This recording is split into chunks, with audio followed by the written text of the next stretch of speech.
Good evening. Good evening. Good evening. The March 3rd, 2025 regular board meeting is called to order. Chair recognizes Mr. Harvey. Thank you, Mr. Chairman. Let us pray. May the words spoken in this room tonight be beneficial to the students, parents, staff, and administrators in our school system. And may we be led by the guiding principle to always base our decisions on the best interests of our young people. Amen. Amen. Please stand and join me with the pledge. I pledge allegiance to the flag of the United States of America and to the republic for which it stands, one nation, under God, indivisible, with liberty and justice for all.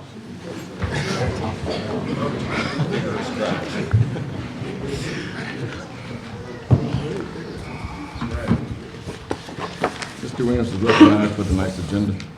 Thank you, Mr. Chairman. Members of the board, tonight it's my honor and privilege to present to you for your consideration and hopefully your approval tonight's agenda. Members have an opportunity to review the agenda. Is there a motion to approve tonight's agenda? Mr. Chair. Mr. Woods. So moved to approve. Motion to approve by Mr. Woods. Is there a second? Second. Second by Dr. Outlaw. Starkey. Any discussion? Call for the vote. All those in favor, let it know by raising your right hand. The agenda is approved. I want to acknowledge first that Mr. Wiggins is out of state and can't join us tonight, but we do hope his family and he has a safe and comfortable trip. We also want to recognize the elected officials that are with us tonight. Mr. Preston Harris, County Commissioners, Mrs. Seafoot, City Council. And thank you all for spending your time with us. And we can't wait to see what these young people have done. Mr. Williams. Thank you, Mr. Chairman. As the chair noted, I want to thank all of the parents and grandparents and aunts and uncles and other loved ones who are here to celebrate our kids tonight. As I often say, we celebrate at these, we celebrate all of our kids all the time, but at school board meetings, we recognize only regional and state award winners. And you look at the number we have tonight, and you look at the number that we typically have, and that's an outstanding situation for us. If you want to know how you compare to other districts, and I throw no shade their way, but if you want to know how you compare, you look at how many regional and state winners are celebrating month in and month out. And that's how you can measure the success of what you're seeing here tonight. It can be measured in those bright, shining faces of our children that we love so much and that we are so richly blessed to serve. So I thank you for being here. And beyond that, I thank you for sharing these young people with us every single day. It's something that I never take for granted, and my staff members don't. And I thank the good Lord every day for the opportunity to come here, lead the school system, and serve these kids. So thank you for being here, and thank you for sharing them with us every day. March is here. It's a very busy time in our schools. I want to thank all of our teachers and other staff members who are working so hard every day to make excellence a daily reality for our kids. I want to announce, with regard to the winter weather we've had recently, the burst of winter weather in January and that in February, that we built into our instructional calendar, our school system calendar for 24-25, our board approved calendar, because we built in additional minutes, planning for the probability of inclement weather, and then the board approved some requested changes last month. So there is no need for us to make up any. I know that's always a parent concern. I'm a parent in the school system in addition to running the school system. And at church and at the ball field and the grocery store, that's what I hear. Well, what about the makeup days? What about the makeup days? Are we losing Good Friday? Are we losing Easter? I'm happy to tell you the answer is none of that. We have Mr. Anderson says so far. Yes, anything can happen based on what we know now. And we have a few more minutes that we could absorb, but we built in to the calendar, and I thank the board for approving that instructional calendar for us last year for the current year. And so there should not be a need to miss Good Friday or any of the planned Easter week. So the vacations are safe at this point, and barring unforeseen circumstances, we should be fine to proceed not only with Easter as planned, but also the regular teacher work days and everything else that we plan for the rest of the year. So happy to announce that. We had an amazing EC Awards night last week. Recently, we've had many outstanding events, including the Science Showcase, Science Olympiad, Science Fair, Regional Robotics Competition, All-County Spelling Bee, the regional and statewide quill writing competitions, just to name a few. We're looking forward to the state-level science fair coming up at the University of North Carolina at Raleigh, NC State University. I chose to say it that way. The All-County Band Concert, All-County Chorus Concert, the Gifted Gala, the All-County Art Show, the Special Olympics, the EC Connection events, just to name a few. We're excited about all those events coming up, and then we have myriad individual school events as well. Tonight, it is my honor to recognize some of our students and staff members. We'll begin with, throughout the past few months, we've been celebrating high school seniors who are going above and beyond academically. These students have been getting through multiple rounds in the state's top merit scholarship competitions, such as Moorhead, Kane, and Park scholarship programs. Tonight, we're pleased to announce that Miss Lily Doughty from North Lenoir High School has been named recipient of the Goodnight Scholarship at NC State University. Congratulations, Lily. The program is dedicated to students pursuing STEM or education disciplines. Lily has also earned top scholarship funds from J.A. Campbell, the J.A. Campbell Scholarship at Campbell University. LCPS could not be more proud of Lily's accomplishments. We also have, for the first time in many, many years, we have 2 Goodnight Scholars in the same year at the same school. And we will recognize her next month. She was unable to be with us because she's on a junior leadership Lenoir trip to Florida tonight. So we'll recognize her. But tonight, Lily, it is your night and your show. Please come forward.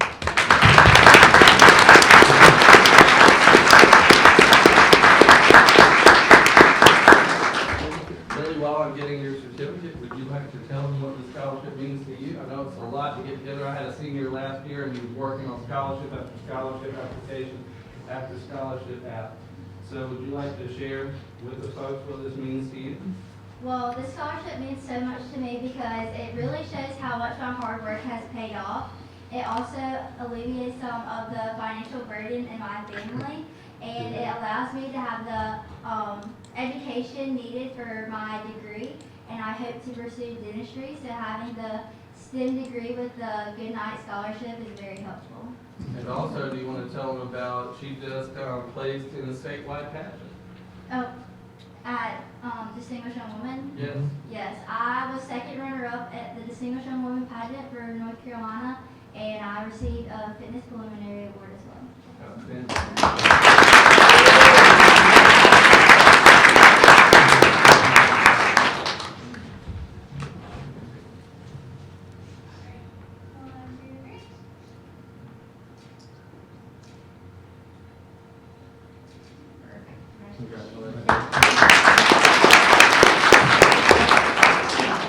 Lenoir County Public Schools has begun the process of selecting our Teacher of the Year for 25-26 school year. The first round of interviews was extremely competitive, and this year we have selected 4 finalists instead of the usual 3 finalists. It's such a hard choice. They chose 4. The committee told me they wrestled with it, but these folks are outstanding. When you see them in a second up here, you'll know exactly why. I'd like for them to come forward. Congratulations to Ms. Tara, and I'd like for their principals to come forward as well, if they're in attendance. Congratulations to Ms. Tara Carroll of South Lenoir High School, Ms. April Modlin of Northwest Elementary School, Ms. Beverly McLaughlin of Pink Hill Elementary School, and Ms. Deshauna Ingram of Southwood Elementary School. For being chosen as this year's finalists. They do an incredible job for our kids every day, and they truly represent the best of the best. Let's give them a round of applause.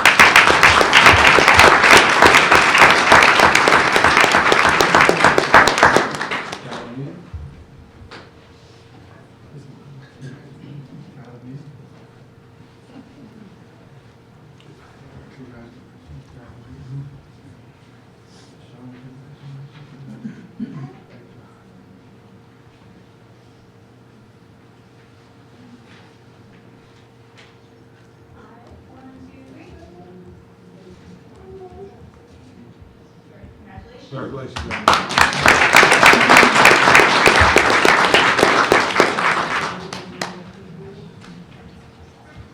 Each year, Lenore County Public Schools recognizes a Teacher Assistant of the Year and a non-instructional classified Employee of the Year. These employees go above and beyond every day for our school system.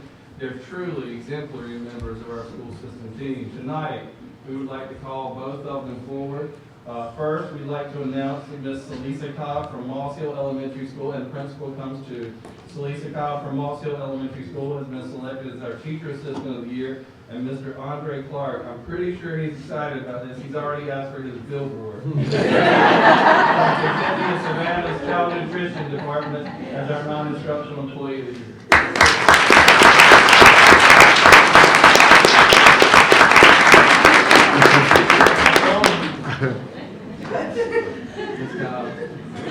I pick on him about a billboard. That's the true story. He did ask me for a billboard. Thank you, sir.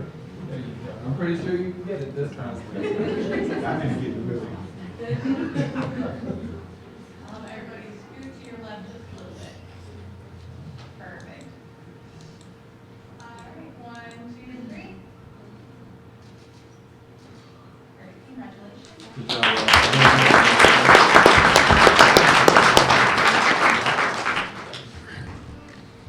This is science season in Lenore County Public Schools, and I traveled to East Carolina University a couple weekends ago, and our kids absolutely dominated that competition, over 50%. Now, you're talking about all the school systems in our region, the Northeast region and Southeast region, all the way down from Brunswick up to Johnston, out to Clinton City and Sampson, out to Carteret, and then the Northeast too, including Pitt County where it was held.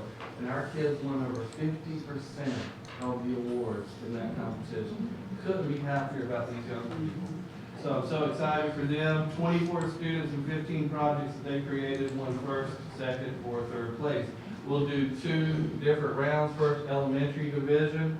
Principals, you're invited to come up to elementary division.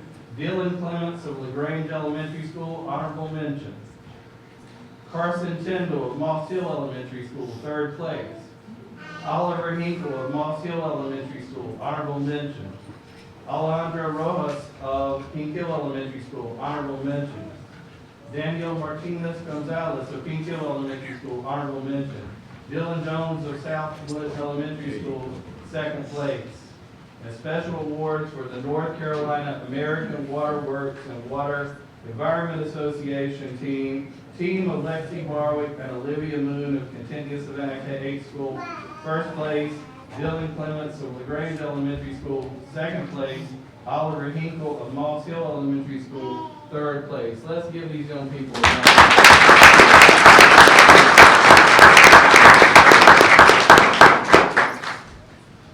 Okay, Dylan.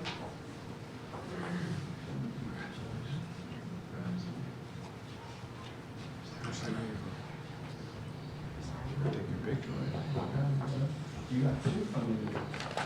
Lexi. I'm so proud of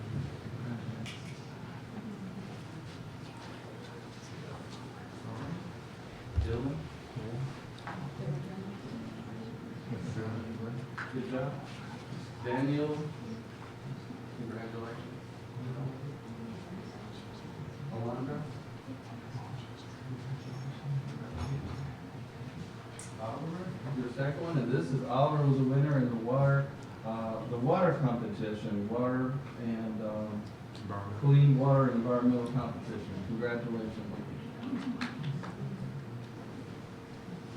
Carson, 3rd place. Yes. Congratulations. And Dylan.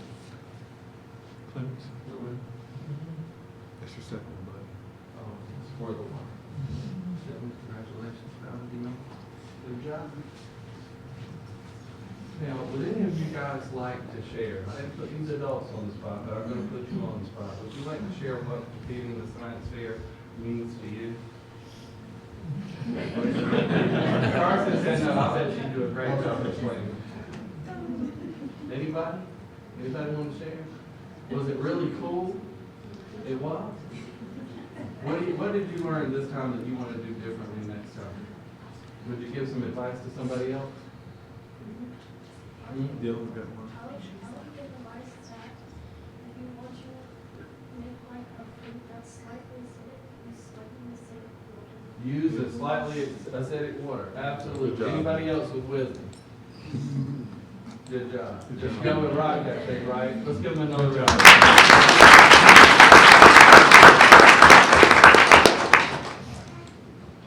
Ms. Harvey, you can scoot to your right just a little bit. Yep, perfect. All right, 1, 2, 3. Great, congratulations, you Great guys. job, guys. And now for our middle and high school division. Carter Mason of Contiguous Savannah K-8 School. Nathan Britt of Contiguous Savannah K-8 School. Abigail Williams of Frink Middle School. Excuse me, I need to go back. I wasn't reading the place. Oh, come on. Carter Mason of Contiguous Savannah K-8 School, 3rd place. Nathan Britt of Contiguous Savannah K-8 School, 3rd place. Abigail Williams of Frink Middle School, 1st place. Maddie Sutton of Frink Middle School, 1st place. Team of Amora Davis and Layla Landers of Frink Middle School, 2nd place. Gentry Dawson of Whittington Middle School, 2nd place. Tucker Harris of Whittington Middle School, 2nd place. And this is Tucker's 4th consecutive win at the science fair. He's got this. Team of Meredith Lockhart Hutton and Jameer Joyner of Lenore County Learning Academy, 2nd place. Team of Jasmine Reynolds, Sayana Beckton, Tayana Ormsby of Kenson High School, 1st place, our high school winners.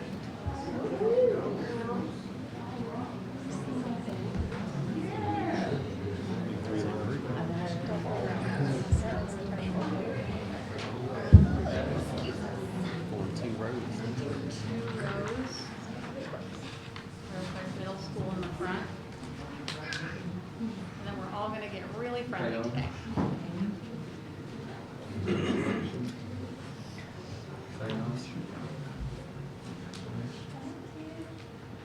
Jasmine.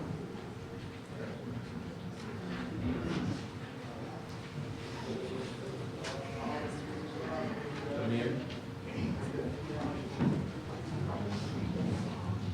Meredith.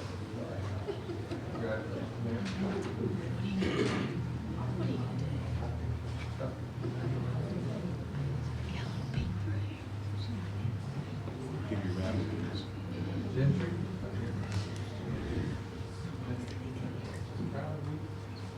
Layla. Congratulations. Amora.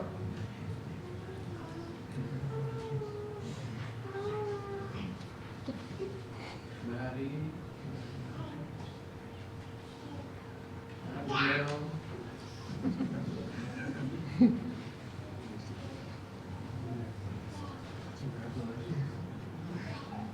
Carter. Carter. All right, folks, these are your middle and high school winners. They absolutely dominated the competition that day. I just named off the counties. It was quite something to see. So proud was I as superintendent of the school system, and many of you parents were there. You saw it. Just such a great evening for our afternoon for our kids. Slide behind you. You come on the end right here, and then I'm gonna have you scoot up right here, and have you right there. And then, I take it, yes, should be good. All right, you guys, 1, 2, 3. Take a couple. Perfect. Guys, hold on. Guys, hold on for a second now. I put the younger kids on the spot. They did a great job. I'm going to challenge you to do that same great job. Anybody want to share what this meant to you, competing in the science fair and winning, being so dominant? For us, it was really fun. It was our last year of high school, and we were the only high school to do it, so like, why not? So it was really great to do it. And you rocked that. That's good. Anyone else? I found it a very good opportunity for fun and learning about other things about it. Okay. Does anybody get any wisdom for next year, especially maybe kids heading into high school? Any things that you learned that you would do differently? Nathan said, I'm just going again, right? Good job. Good job, guys. Good job, y'all.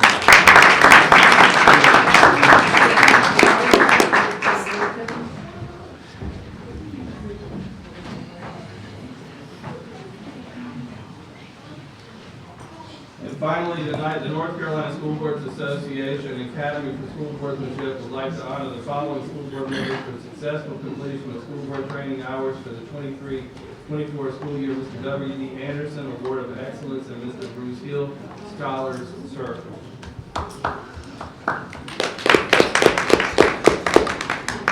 Mr. Hill, Mr. Anderson has asked me to pass his that way, so I'm going to do it. Mr. Hill. Congratulations. Thank you, sir.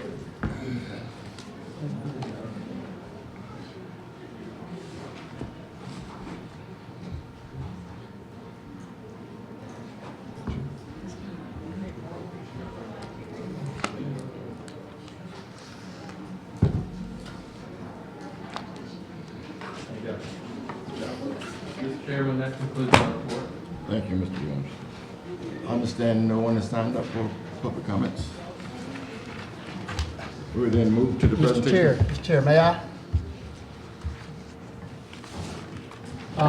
As I have stated numerous times before, student and staff recognition and presentations are my favorite part of the monthly board meeting. I applaud the students and staff for their hard work, dedication, determination, accomplishments, and successes. I am always amazed by the continuing efforts that are constantly being put forth by the students and the staff to reach high standards, lofty expectations, and an elevated level of excellence. Thank you for your efforts. Thank you, sir. Mrs. Herron is recognized for a summary of Black History Month. Thank you. Good evening. Thank you, Mr. Chairman and board members. I'm pleased to share with you a very few of the celebrations and recognitions that have happened in our schools while recognizing Black History Month. Our pre-K students have studied the artist, Miss Alma Thomas. She was a renowned civil rights activist and the first Black woman to have an art show at the Whitney Museum of American Art, and the first Black woman to have work acquired by the White House. So our pre-K students have created wonderful artwork, as Ms. Thomas did as well. Our elementary schools have been busy with art projects like the ones behind me from the second grade of Contentnia Savannah, who created models of a famous African-American man or woman through history to the present day. The elementary schools have school-wide bulletin boards and spirit weeks to celebrate Black History Month. The middle schools have had school-wide assemblies, spirit weeks, and door decorating contests. Frank Middle School also hosted a breakfast for students to hear from members of our very own community, including none other than Mr. Harvey. The high schools celebrated with poetry and writing contests, classroom research projects, and recognized career and technical education connections. Overall, all of our schools did an outstanding job of recognizing the profound accomplishments and impacts of African Americans in our country and society. Thank you, and I'll be glad to answer any questions. Any questions from Mrs. Herron? Thank you, Ms. Herron. Thank you. Dr. Amy Jones is recognized for an overview of the fine arts activities for the spring 2020. Dr. Jones.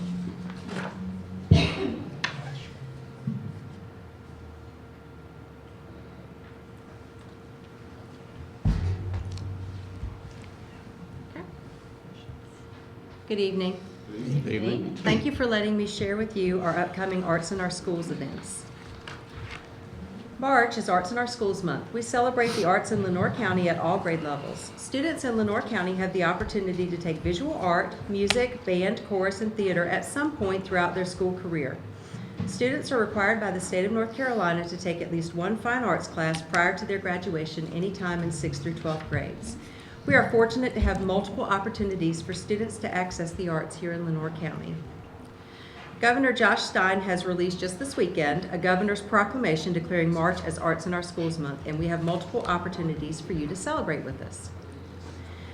Our county-wide events open with Lenoir County All-County Honors Chorus. Students in late elementary through high school have been selected to participate in the county-wide Honors Chorus. They have been working hard on the music at their individual schools and will come together for the first time to rehearse on March 21st and on 22nd with a culminating performance on March 22nd at 1 o'clock at the Kinston Performing Arts Center on the campus of Kinston High School.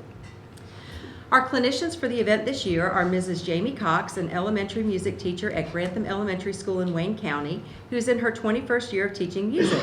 She received her degrees from Mount Olive College as well as East Carolina University, and she is very excited as a graduate of North Lenoir High School to come back and share her talents with us. Ms. Mona Knowles will be our middle and high school clinician. She's a retired South Lenoir High School chorus teacher. She has a gift for making students feel welcomed in music while holding high expectation and producing a beautiful, cohesive result. This is a photo of last year's combined group. We are very excited for our students and our teachers to participate in this year's clinic and invite you to join us at the concert on March 22nd at 1 o'clock. You will not be disappointed. Students from kindergarten to 12th grade are busy preparing to submit work to the All-County Art Show. Our talented visual arts students' work will be displayed in the lobby of the Performing Arts Center during All-County Chorus and All-County Band weekends. We'll have a special art show to honor the young artist on Wednesday, March the 26th from 5:30 to 6:30 p.m. Please feel free to join us that evening to celebrate our talented LCPS artists during that floating reception. These are some pictures of last year's artwork and art show. It was exciting to see students showing their parents, friends, and family their work on display. We're looking forward to another art show full of incredible work this year. We'll close our countywide events with the Lenoir County All-County Band. Students in middle and high school have been selected to participate in the countywide honors bands. They've been working hard to rehearse on the music at their individual schools and will come together for the first time to rehearse on March 28th and 29th with a culminating performance on March 29th at 2 o'clock at the Kinston Performing Arts Center on the campus of Kinston High School. Our clinicians for the event will be Ms. Patricia Knopf, band teacher at MCS Noble Middle School in New Hanover County. Mrs. Knopf has been a band director for over 25 years and has successfully taken her students to festivals, solo and ensemble auditions, and has been an all-county band clinician in various counties. We're excited to bring her to Lenoir County. Ms. Sybil Haskins is an assistant professor of music and the music education coordinator for North Carolina Central University. She is a Durham native, a composer, and a music theory scholar who has had practical experience as a high school band teacher prior to joining the Central faculty. We're pleased to bring another post-secondary clinician to our students here in Lenoir County. This is a picture of last year's high school all-county band. Please join us for that concert on March 29th at 2 o'clock. The music our students produce after only 1.5 days of group rehearsals is incredible. You will have a great time enjoying the concert. And finally, as a former band kid myself, I want to thank you for your support of the arts in Lenoir County Public Schools. The arts truly make a difference in the lives of our young people, and we cannot do what we do without your support. So thank you. Any questions for Dr. Jones? Thank you. We look forward to it. Thank you.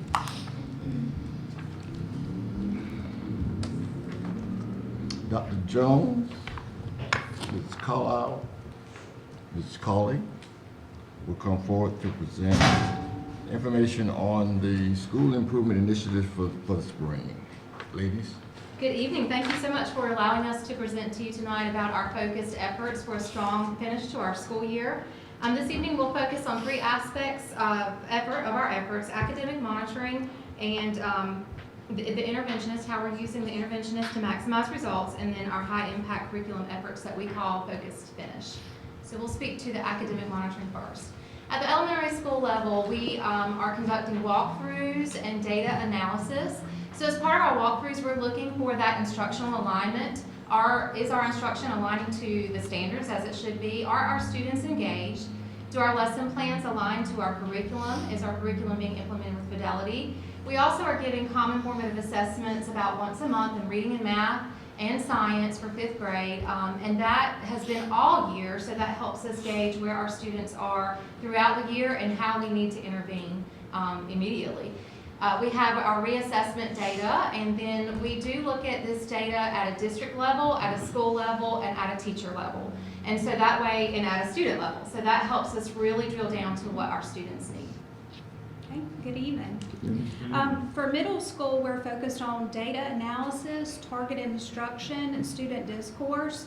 Using data from SchoolNets and check-in benchmark assessments, schools are focused on reteaching grade level concepts to mastery, as well as addressing any foundational skills that may be making it harder for students to master that content. And you can see there, we've got several layers of academic monitoring, including the reteaching, the differentiated support, as well as making sure that we have an eye on student engagement and student discourse. And at the high school level, we have been focusing on instructional strategies to make the biggest impact with our students. We've had a strong focus on student engagement, what that looks like in the classroom, instructional rigor and depth of questioning to make sure that our students understand the full aspects of the standards. And we're monitoring that through walkthroughs, our lesson plan monitoring and feedback. Also, we're taking the data that we've gotten from our assessments and using those in our professional learning communities, and again, looking at how to leverage our instructional strategies for a better result. Also, we've had a focus at the high school for a couple of years now on attendance, and so we're looking at our at-risk students. So student by student data, really drilling down to the individual child to see who needs a referral, who needs a little bit more support and help. And we'll move on to interventionists. Yes. So we have had amazing results with our interventionists, as many of you already know. And so our focus is for elementary. With K2, we do serve students primarily in phonics and in math intervention. In 3-5, our focus can be phonics if that's needed, or we can shift our focus towards comprehension, and again, that math intervention. We do group our students based on their needs, based on our check-in data, our common formative data that I just mentioned, our DIBELS data, which is that phonics data that helps us know exactly what skills they need help in, and our classroom assessments. And those groups are fluid. We do, constantly look at our data and move students to the right group for the right help. We use primarily for our interventions materials that go along with our curriculum so that it is aligned. We're speaking the same language in our interventions that we speak in our core. And so that's, for us, that's HMH. You'll see a very similar plan in middle school. Our focus is on reading, math, and 8th grade science. We use a push-in model so that we've got interventionists supporting students within their regular classroom setting, which really allows sometimes for them to be circulating and assisting students across the room, but also to sit side by side and help students, one-on-one. We also use some flexible grouping, much like elementary. All of that's data-driven, and those groups are flexed as needed throughout the school year. And then we pull from our supplemental materials for Springboard and Envision, which are our core curriculum materials. Pretty much the same for high school. We use our interventionist. We use a push-in model, which means the interventionist is in the classroom along with the teacher. We also do some small groups where they pull out into a separate area to work with students on specific skills. As mentioned in our last slide, we're using our data to identify those student participants. We also use our core curriculum supplemental materials from Springboard for ELA, Envision math supplemental, as well as some biology reteaching documents. And we also use some Imagine Learning Supports, which is the program we use for our credit recovery as well. So it has some remedial type things within that platform. At the high school level, we also have some student AmeriCorps tutors, and they're using the push-in model only, meaning they also go into the classroom and help with monitoring individual student work. And we'll move on to our Focus Finish plan. So our Focus Finish plan is a ramped up version of instruction, assessment, remediation, reassessment to make sure that they're mastering the skills. And so we do this throughout the school year, of course. But at the end of the school year, it's very focused on the weight, to match EOG weights, to match student needs. Throughout the year, we see what skills or standards students do well in and what they may need more help in. And so we're able to use that data to guide our Focus Finish. Focus Finish for all three of us is pulling from SchoolNet. SchoolNet is a data bank that the state creates, the people who write the EOG write SchoolNet. And so it aligns very nicely. We've seen that pattern. And we use it for instruction and assessment. And then we have built-in structures for exactly what you can use to remediate in this standard if this kid struggled in this or in this standard. And then we give a short reassessment just to try to make sure that they have mastered the content, or if not, we can go back to some of those remediation materials. We do carefully write these, craft these, so that they are aligned to our EOG and we're spending the right time on the right things. And then it does give us that real-time data so that we know exactly who needs help and we can help them immediately. And I could echo almost everything that she said. Specific to middle school, we are striving to make sure all of our core content is taught prior to the Focus Finish plan. So teachers are teaching with urgency to get through all of that content. And then the final 3 weeks of the course will be that prioritized review plan with that cycle that Ms. Colley referenced. One of the things that I'm really excited about is even our non-tested areas, such as social studies and 6th and 7th grade science, are going to be part of the plan this year, and they'll be working on very specific skills that are also integrated in ELA and math, so it will support the testing process. And at the high school level, it looks similar and also different because we are on the semester schedule, and so we have adjusted our Focus Finish even from the first semester. We started at the beginning of February because we wanted those short SchoolNet assessments all along the way so we could hone in on those specific skills in real time. In May, we'll administer some longer SchoolNet assessments that are designed to mirror the EOC, but we also have the reteaching documents, the reassessment. But the biggest focus for us was that real-time data so that teachers could monitor instruction, really monitor and look at the students who need extra help and support, pair them with the AmeriCorps tutor, pair them with the interventionist to get them exactly what they need. Are there any questions? Any question for the staff? I'll just say I had the privilege to sit on a couple of days of the school improvement plan presentations. And one thing that stood out to me is just how fast the school year moves and how much of an effort it takes to keep your finger on the pulse of the needs down to the individual student level. So I appreciate the whole program that's going on here to kind of keep a monitor on that and be agile to respond to the needs. I think is an impressive level of effort. So thank you for your work. Thank you. Thank you. Anyone else? Thank you, ladies, and we hope that your efforts are going to be fruitful.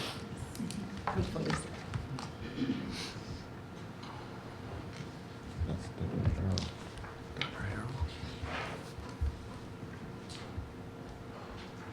Dr. Stephanie Harrell is recognized to present the North Carolina STEM School of Distinction Selection Process. Good evening. Good evening.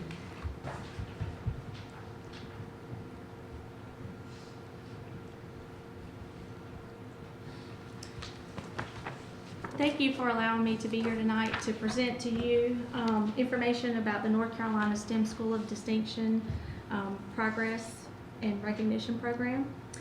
I would like to point out before we get started and dive into this that STEM does not just stand for science, technology, engineering, and math, but it also stands for focusing on strategies that engage minds. And that's how we look at it in Lenoir County. STEM education is critically important for several reasons. STEM fields are at the forefront of innovation and drive economic growth. Advancements in science, technology, engineering, and mathematics fuel innovation, create new industries, and lead to job creation. STEM education prepares individuals to participate in and contribute to a knowledge-based economy. In an increasingly interconnected world, countries with strong STEM education systems have a competitive advantage.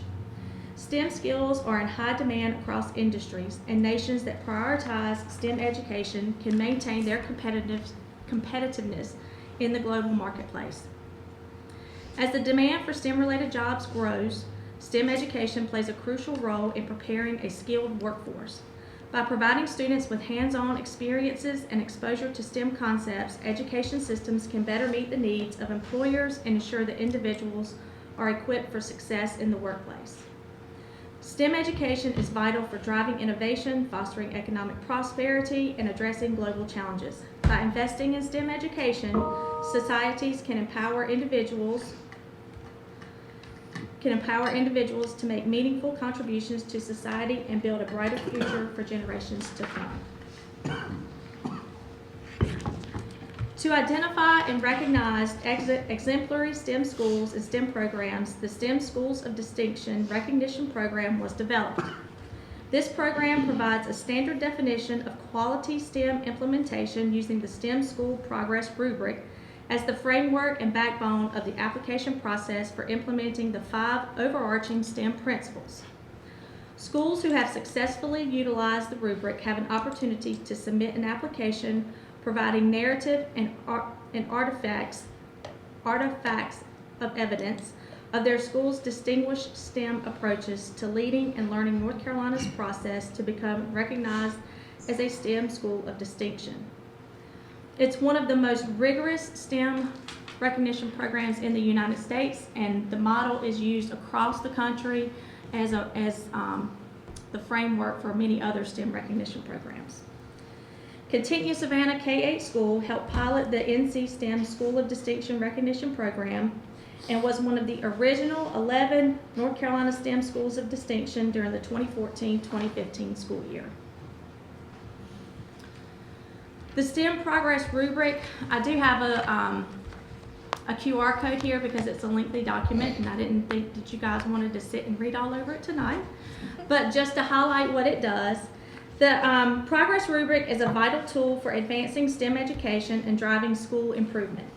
Evolving from the former STEM Attribute Implementation Rubric, which was the original foundation for the STEM Schools of Distinction, this updated framework integrates leading national research while emphasizing the critical role of the humanities in a well-rounded education.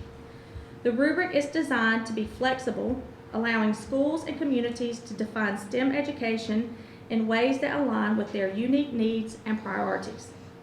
The rubric is structured around 5 overarching principles that serve as the foundation for a quality STEM program.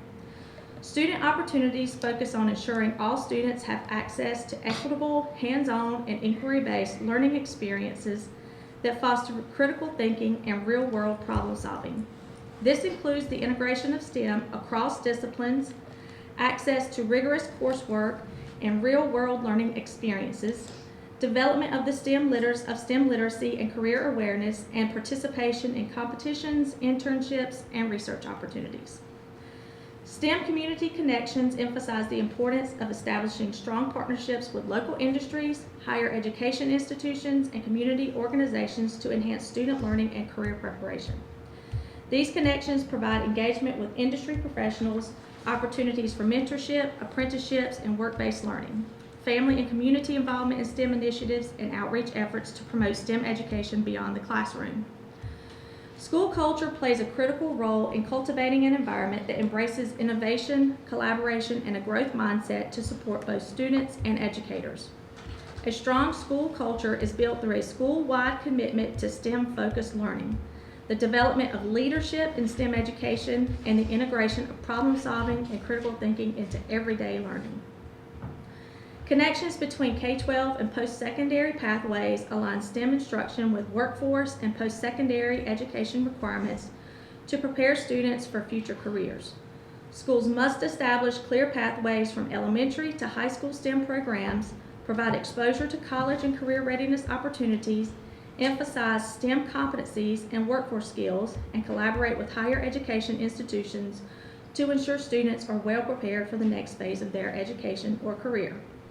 Schools are evaluated based on these principles, with high schools addressing 22 key elements and middle school and elementary schools addressing 20 key elements.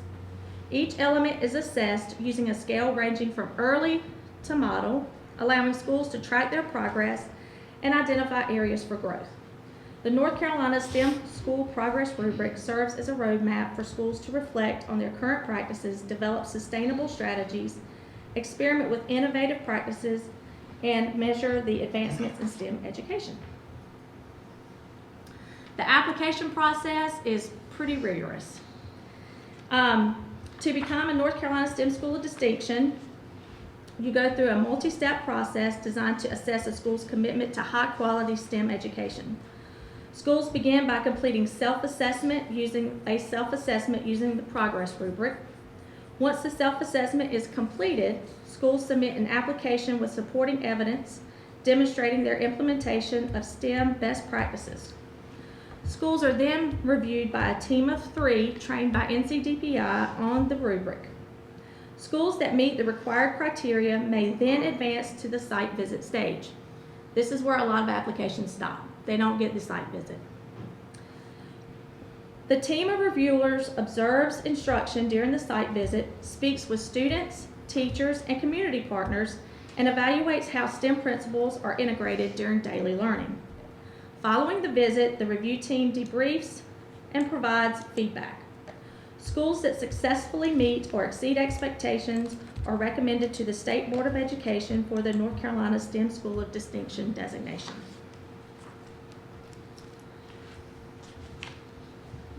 During the recognition cycle this year, LCPS had 3 schools submit an application to receive the STEM School of Distinction. Although CSS was an original North Carolina School of Distinction, it is now necessary to recertify. Generally, in the past, it was recertifying every 4 to 5 years. They've updated that in recent years to every 3 years.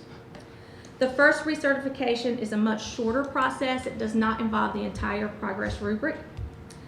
But since CSS is previously recertified just before COVID, using the short process, they had to recertify by completing the entire application process. I'm proud to announce tonight that all 3 of our schools have advanced and will receive site visits. These visits will occur in April and May, so they are busy preparing to show all the wonderful things that are happening in their schools to the review teams. The process to become a STEM School of Distinction is rigorous, requiring schools to demonstrate excellence across multiple areas of STEM education. However, the North Carolina STEM School of Distinction Progress Rubric serves as a valuable tool highlighting the sound teaching strategies already occurring every day in Lenoir County Public Schools. Through this process, schools reflect on their practices, refine instructional methods, and strengthen STEM opportunities for all students. Recognizing the impact of this work, LCPS is committed to expanding the number of schools applying for and achieving the STEM School of Distinction status next year and in years to come, further solidifying our dedication to high-quality, innovative education. That is the end. Any questions? And if this works the way we're hoping it will, we will triple the number that we've ever had of STEM certified schools, and then just onward and upward from there, hopefully within the next 2 to 3 years, another 3 more. So we're excited. Thank you, Dr. Thank you. And best of luck to the 3 schools. Thank you. Mr. Chair, as I understand Mr. Hill. As I understand, we presently do not have any North Carolina STEM Schools of Distinction in Lenoir County Public Schools. I applaud and congratulate Northwest Elementary, E.B. Frank Middle School, and Catania Savannah for getting to this point in the application process, and wish them success in obtaining the North Carolina STEM School of Distinction. I believe this process and designation will provide more learning and teaching opportunities for these students, teachers, and staff, and will result in more successes for our district. Thank you. Mr. Harvey is recognized for an update on the Frank Middle School project. Thank you, Mr. Chairman, and good evening, board members. Good evening. Tonight, I will provide the March 2025 E.B. Frank Middle School Construction Progress Report. Since our last meeting, a very important step has taken place to move towards the construction phase of our project. As I reported last month, bid documents would be advertised during the month of February. On February 20th, the bid advertisements were completed, and on February 24th, all bid documents were uploaded into the Building Connected site. This site allows qualified vendors across the nation to view the bid documents and to prepare presentations to submit for review. Next Tuesday, March 11th, a pre-bid meeting with all prospective vendors will be held here in Lenoir County. Attendance to this pre-bid meeting is required for all interested responders. On April 9th, SFLA will answer any response for information requests regarding the bid documents from prospective vendors. And on April 24th, we will open all bids. This day also will serve as the bid date deadline for responders. I also have here listed a May 1st rebid date. This is only if necessary. As you are aware, because we are using federal, some state, federal, and local funds to complete this project, procurement guidelines require that we receive at least 3 bids for each individual part of the project. In some cases, we have seen, due to our location, supply chain demand, etc., we have only received 1 or 2 bids on some of our previous projects. If this issue arises again, we will rebid only the necessary parts of the project for 10 days and then have a reopening of those individual bids. Again, this is only if necessary. This is truly an exciting time. We anticipate sending the notice to proceed to vendors that have been awarded the projects in June of 2025. The next item is the land transfer. We had a very productive meeting with the town of LaGrange, the manager from the town of LaGrange, and their council attorney last week regarding the transfer of the 38 acres of land in exchange for our existing school. The town of LaGrange has their council meeting tonight, and we anticipate approval of this transfer. When the town of LaGrange approves the motion, we will bring it to you, board members, at our next meeting, if not before. Next steps, and the most important question I know you all have, when will it happen? As I said earlier, the notice to proceed letters will go out in June, and the construction phase of this project is projected to be 18 months. We have asked our partners at Metcon and SFLA to bring a comprehensive presentation to present to you at your May board meeting. This is truly an exciting time, and I'll be happy to entertain any questions that you may have. Any questions from Mr. Harvey? Yes, so trading that 38 acres, what buildings will the town receive for that? So originally, the gym Uh-huh, and the ramp part of the building and the cafeteria okay. was in the original scope. But now it's the entire property, the main building too. And it's really difficult to separate the buildings there on the same site. So they would receive the entire property we have there. We would keep the ball fields and get the 38 new acres in addition to the ball fields and do a shared use agreement like we have MOU with Parks and Rec for the town of LaGrange and that for those ball fields. Are there any stipulations on what they can use that main building for?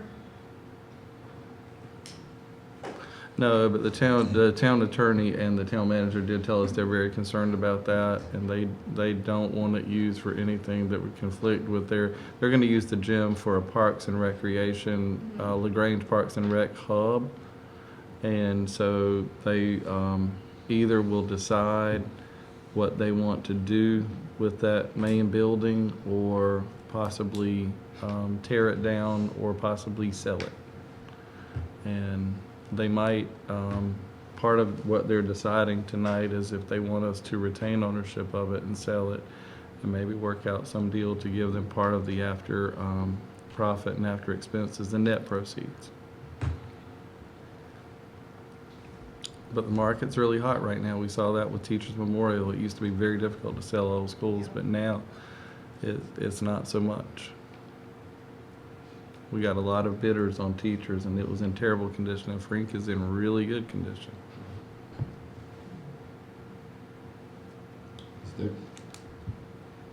Thank you. And after the other night, we're likely to have a brand new boiler too. Sorry. Right. Do you know how many bid packages you expect to be included in the ad? There are dozens. Yeah. Get you the exact number. but- Like, it's a high bar to get 3 bids Oh, on, yeah. I'm sure. And they've a already told number. us they anticipate a couple that we won't get 3 on the initial phase, but hopefully. But And you'll only have to that advertise portion, those. yeah. And I asked that specific question. I said, well, we have to do all of them to know just that Okay. specific portion. Okay. That made me feel a little. And they did say depending on what it is, it might not have to be rebid. Okay, gotcha. And the price. Well, pricing threshold. Price. Okay. And the other thing, on the rendering, if you want to Yes. go back to that slide, I guess change from the last one to this one, were there any particular decisions made? It looks like the parent lane there is a little sharper in the turn and a little longer. We want to make sure that our kids were safe getting to the ball fields, so that was taken into account as well. So, Yeah. and the geothermal wells will be to the left of that lane as well. Okay. So, And the other thing I noticed, the path around the back looks like to be used for school, for buses, I guess. well, no, it's emergency vehicles and emergency Okay. vehicle lane as well. And it was hatched in the last one, made me think it may be paved, but it's not in this one. There's a line breaking the hatch marks. Is it gonna be dirt No, path? I think that will be paved. Okay, I think it will be paved. Yeah. all right, Yeah. thank you. Further questions? Thank you, Mr. Hopper. Yep. Yes, sir. Mrs. Hooker? We don't want dirt back there. Don't want dirt. Yeah. Financial report. Good evening. Good evening. Presented tonight is the February 2025 financial report. The report summarizes budget and year-to-date activity for all Lenore County Board of Education funds as of February 28, 2025. In addition, it presents the local current expense fund balance as of February 28, 2025. If you have any questions, I'll be happy to address them for you. Any question from Mrs. Hooker? Just a general question, I guess. Does the board have any financial or set of financial performance indicators that we monitor routinely just to get a good read on the financial condition or fiscal performance of the school system? None I'm aware of. No, we just follow what the document given to us by the auditor. Gotcha. A couple come to mind that we could be looking at. The first one is on fund balance. You know, that number tends to float around a bit throughout the year as we expect. But as it sits today, 2.4 million represents about 2% fund balance, or 2% of the total budget for the year. You can think about that as 7 days of cash on hand for operating the school. So if all the revenue shut down, you could run for 7 more days, which is not very much. I think it would be good to have a target for us to shoot for. I think a good target would be 30 to 60 days. Of course, you'd have to have a plan in place to build that up over time. But it's just a safety measure, and it would help for credit rating if we get subject to that, taking on new debt. Lenore, it's always been close to 4 million. For 4 million for the fund balance. Yes. Okay, so we're a little below that, and I think a 3-year history would be useful too. Oh, I mean, I don't mean it's always been there. That's been the goal. Oh, okay. I don't mean it's the actual, but Right. the desire Okay, for a district our size. gotcha. So I think it'd be good for us to look through some performance indicators that we'd like to monitor routinely. The other thing I noticed that Fund 2, local current expense funds, is the only one that the revenues are exceeding expenses so far for the year. The rest of them, and I assume it's with timing of the It is. expenditures and reimbursements, but we're sitting at a negative 3.4 million in other, or overall currently. And I assume that floats through the year, but I It does. think there should be some target or expectation. So if we get beyond that, then we know, hey, maybe we're getting a little slow on reimbursements or something like that. I would be more comfortable. The financial report is good. It's more of a progress report of expenditures to date for the year, but it's not really a financial performance or metrics report. And I'm interested in that and hope to have more discussions. I think that, well, I mean, board members can weigh in on that, but I think that would be fine work for the budget committee. I think so Yes, too. and I think we have a meeting Right. coming up We- in March. I was gonna suggest this too. We're scheduled to meet March the 13th. I would like for us to meet as a budget committee prior to that. And the reason for that is because I would like for the committee, in light of the current circumstances, supply side and all this kind of stuff, we need to develop some contingency plans just in case. I know what you all are gonna put to us, but I think if we met prior to that, we may be able to give you some input that would help in developing the budget that you're going to present to us on the 13th. So I would like for us to try to make some time that we can meet before. That was what we were actually planning for the 13th, not to present the budget to you, but I to understand that, but I understand. present the raw materials of the budget. Yeah, but that package that you present on the 13th is pretty much preset. Right. Oh, I think any pre-meetings that y'all do would be valuable. Yeah. So, Okay. Let's plan to get together sometime prior to the 13th. Sure. Thank you. Any other discussions, questions? All right. Thank you, Mr. Hooker. Thank you, Mrs. Hooker. We'll move to the action portion of the agenda, and you're still there, Mrs. Hooker. Budget amendment number 3 is used to revise the working budget of the Lenore County Board of Education to reflect changes that have occurred throughout the fiscal year. If you have any questions, I'll be happy to address them for you. Any questions, Mrs. Hooker, on the budget amendment? Floor is open for a motion. Mr. Chair, Mr. Hill, I move to approve the budget amendment number 3 for the 2024-2025 fiscal year as presented. a motion has been made by Mr. Hill to approve. Is there a second? Second. Mr. Woods is recognized for a second. Any more Oh, discussion? should. It was C. I saw Mr. Woods.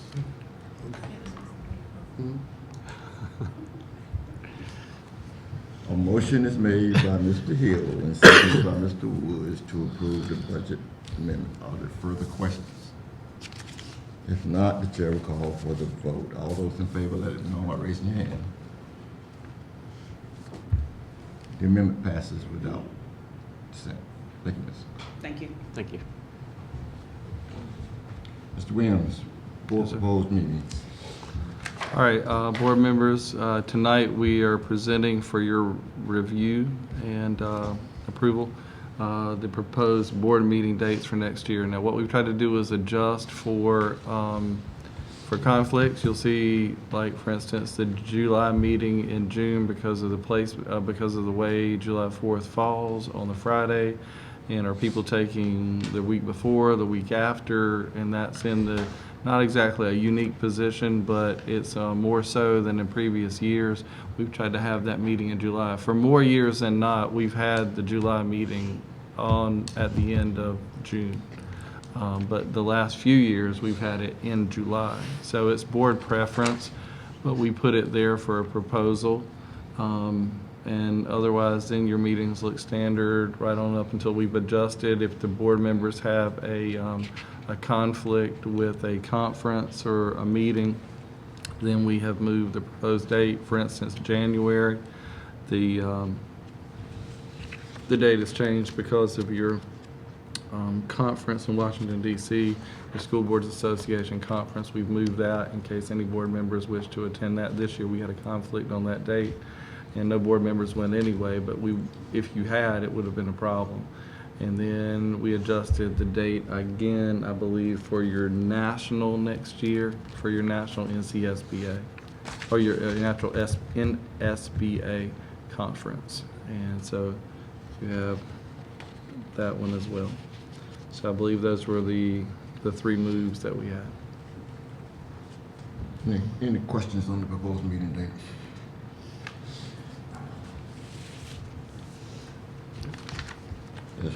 If not, we'll take a vote. All those is there a motion to? Motion to approve. Motion to approve by Meeting Mr. dates. Britt. Is there a second? Second. Second by Dr. Outlaw Stockton. Any further discussion? If not, we'll call for the vote. All those in favor, let them raise your right hand. The meeting dates are approved. Mr. White. Phone system replacement.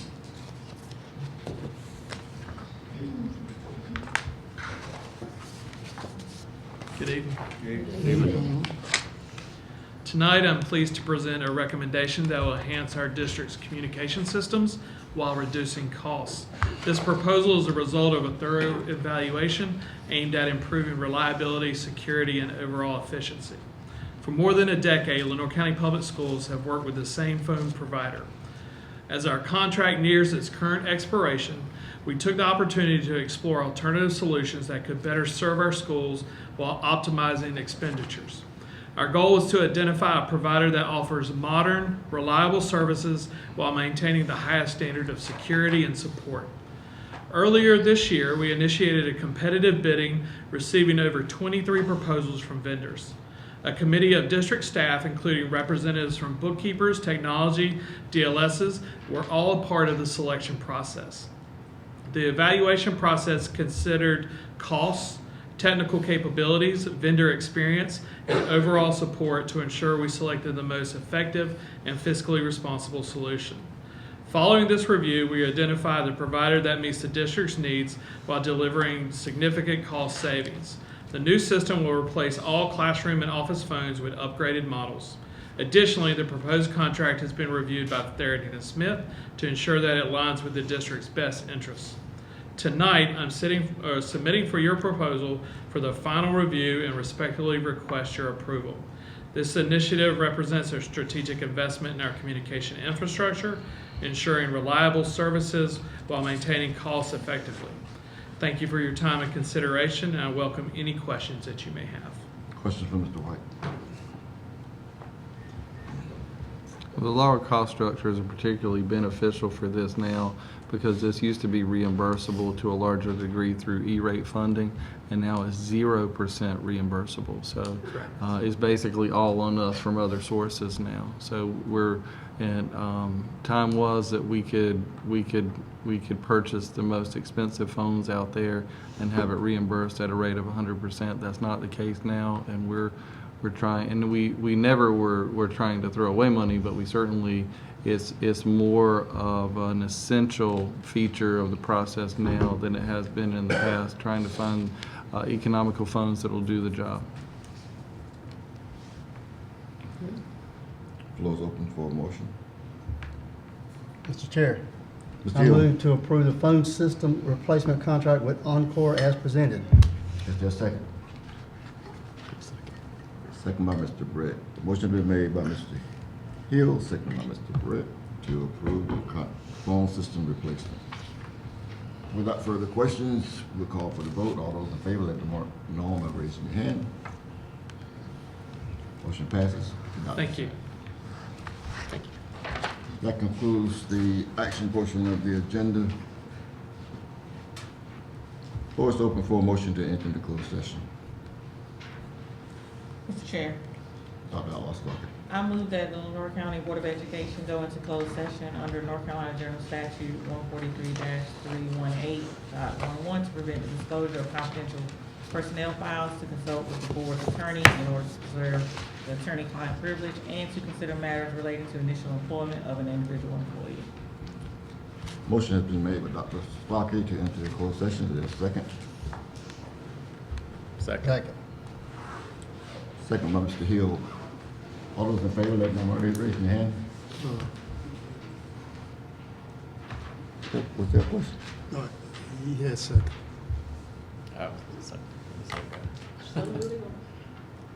We're not in closed session.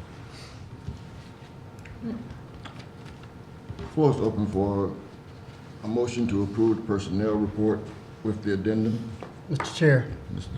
Hill. I move to approve the March 3rd, 2025 monthly board meeting personnel recommendations and the March 3rd, 2025 personnel addendum as presented. Motion on Mr. Hill is on the floor. Is there a second? Mr. Woods. Second. Motion is moved and second to approve the personnel report with the addendum. Vote is called. All those in favor, let them raise your hand. Personnel report is approved without dissent. Couple of things before we go. Mr. Harvey, I would like for it to be sure we follow up on the request on the school improvement claims about where the students are coming from. at the Learning Center. Okay. That can be with the incident report or with a separate report. I would like to ask the policy committee, which had to delay their recommendations on the minutes because of the weather, and I understand your meeting is scheduled for the 13th. 13th. Yeah. the 13th. Will you all consider looking at our policies to make sure that we're in line with the current federal guidelines? We were on a conference call with board chairs across the state this last week, and a lot of them are having issues with matching their policies. They've been given different instructions about not moving, not doing anything, and some are just rewording. So just make sure that our policy, as it stands now, are in compliance. And if we need some editing, I think Darrington Smith had a letter, maybe a guidance document for us on that. okay. Yeah, we've been working on that with a number of districts. I know that the School Boards Association put out a memo and encouraged all school districts to look at their policies in light of some new federal documents. None of the policies of the School Boards Association are not in compliance with the current law. They have a stable of lawyers who writes their policies, updates them regularly. That said, it's clear that the current administration may have different enforcement priorities than prior administrations, and so there may be some things that are worth at least looking at or considering. We can certainly assist with that, but we do not believe that there are any policies in your policy menu that are illegal. It was just recommended that it be documented that your board has reviewed them and that you made a statement that you were in compliance. Y'all do that? Yes. Mr. Chairman? Yes. Yes. I have a request for you to entertain. Committee assignments came out in January. I know there's been some talk about it. You spoke on it last meeting, saying that if anyone wanted to switch committees, you would entertain that. There was a request for someone else to move to a different committee, was told no. So I respectfully request that you take a look at the committee assignments, where they currently stand, and take into any consideration some changes that need to be made. We've got members that have been sitting on the same committee for 3 years.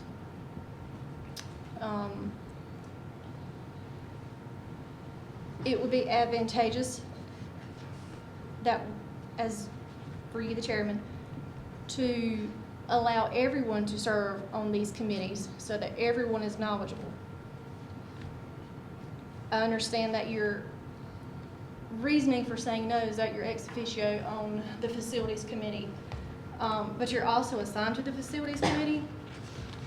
I appreciate that you want to take a more active role on that committee. However, I feel like you can do that as ex officio because you're going to be on all these committees anyway. You can reassign your position to someone else, to the person that wanted it. You think? No, I'm not. So I would like for you to reconsider and redistribute the committee assignments so that the same 3 people are not sitting on the same committee for 3 years.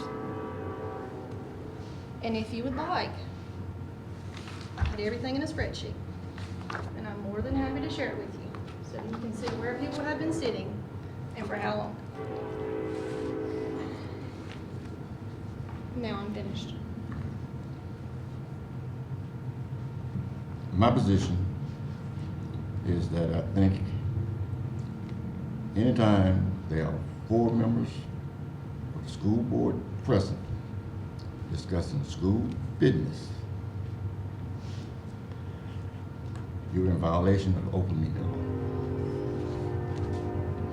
law. Are you looking at me for No, any no, no. particular reason? And pointing? Yes, because you want to be on the And facilities pointing? committee. I did ask. I asked about No. being on facilities advisory. So that's the position that I'm in as far as going around to the other committees when they meet. Okay? I will not make that rotation. Secondly, I've said any two members who want to swap committee assignments, I'm fine with it.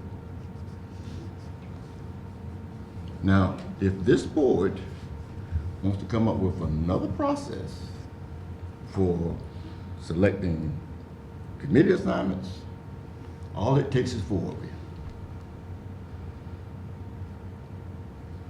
And it won't be done as a suggestion to the chair. It'll be done as a motion with a second and passed by 4 members of this board. No problem. Would that not require a change in our policy? Because doesn't our policy say that the board chair nails? No. Is that what you're The referring board to? chair, the policy can remain as it is, because I can't speak for a future chair who may want to participate. I'm just letting you know the position that I'm in, that when the policy committee meets, I won't be there. When the capital outlay committee meets, I will not be there.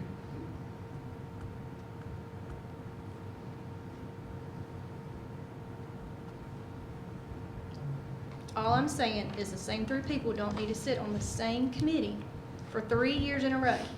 And the reason it's been that way is because in 2022, Mr. Hill was the chair, you were the vice chair. In 23, Mr. Hill was the chair, you were the vice chair. Now, you're the chair, Dr. Outlaw Starkey is the vice chair. But you and Mr. Woods and Mr. Hill have sat on the personnel committee for the last 3 years. You and Mr. Hill have sat on the budget committee for the last 3 years. Dr. Outlaw and myself have sat on the capital outlay budget committee or capital outlay committee for the last 3 years. Dr. Outlaw has been on legislative for 3 years. Myself and Dr. Outlaw policy 3 years. Mr. Woods has been on the facilities committee for 3 years. There is no reason why one person should sit on a committee for 3 years. Everybody on this board should get the equal opportunity to serve on a committee so that they can further their education and learning, and it makes you a good board member. I say again, all it takes is 4 members of this board to come up with whatever solution, limitation, time limits, time restraints you want a member serving on a committee.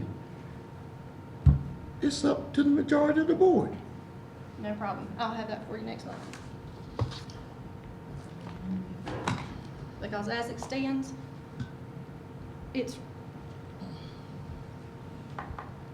I'm done. To those of you who will be attending the national conference, I wish you a safe and enjoyable trip and look forward to your feedback when you come back.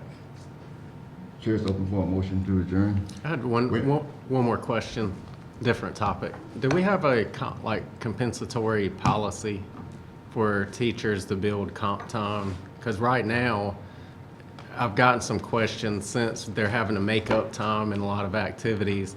I know there's a certain amount of extra, work the gate at games, minimum requirements outside of normal work time that we expect of teachers. But if they go above and beyond that, is there a policy in place for them to accrue time? But teachers are not hourly Right. employees, but and comp time really for everybody. The state has encouraged us to work away from comp time as a practice and get those comp time leave balances down. But what we put out, we've got Monday through Thursday makeup opportunities and every Saturday, and we've encouraged principals to do exactly what you're talking about, to let them use any kind of parent night that they're coming to, any kind of work for the school. If they're club advisor and they're working with the kids on the weekends, in the afternoons, after what would be the regular work time, certainly that counts. Any kind of And I guess the pressure is that it doesn't come into play until an adverse weather event causes them to miss work, and then they're. Oh, are they allowed to bank time? Yeah, right. There's never been anything like that, but that's certainly something worth considering. The problem is, and if you didn't have inclement weather, are you going to pay out for that time? I think there's got to be some limits, like a week max to build up or something, but just to soften the blow of, especially if something occurred at the end of the year, and then you're in a scramble to try to accrue that time, Right. to make it up. I don't know. Maybe there's some kind of balance that we can strike to not put it all on the backside of this event, Sure. that they can have some ability to plan ahead for same such events that we plan for in the instruction time calendar. I think that, again, that would be a good item for committee work. I don't think that's ever been explored. Okay. Which committee would that be? Personnel. Because I know you wouldn't want it, put in place and you build up comp time after hours and then they're using it against instruction time. That doesn't make sense. But since that instruction, there's I some think the discussion difficulty of about that, certified employees are not paid that way. And then if you do have the equity, then anybody who does anything, anytime off the regular, after the regular work hours, and how do you account for that? But those are discussions we can talk about. No, I appreciate it. Thank you. Anyone else? Oh, yes. I just wanted to wish the school social workers a very happy social worker week, as well as a very happy social worker month. Because I am a social worker. Which month is this? May? Now. No. Okay. Today. How does social worker? Okay. Anyone else? Chair entertain a motion to adjourn. I move. Oh, go. Motion to adjourn. Second. We have a motion and a second to adjourn. All those in favor, let it know by raising your hand. It passes. We adjourn. Thank you, guys. Thank you. Thank you.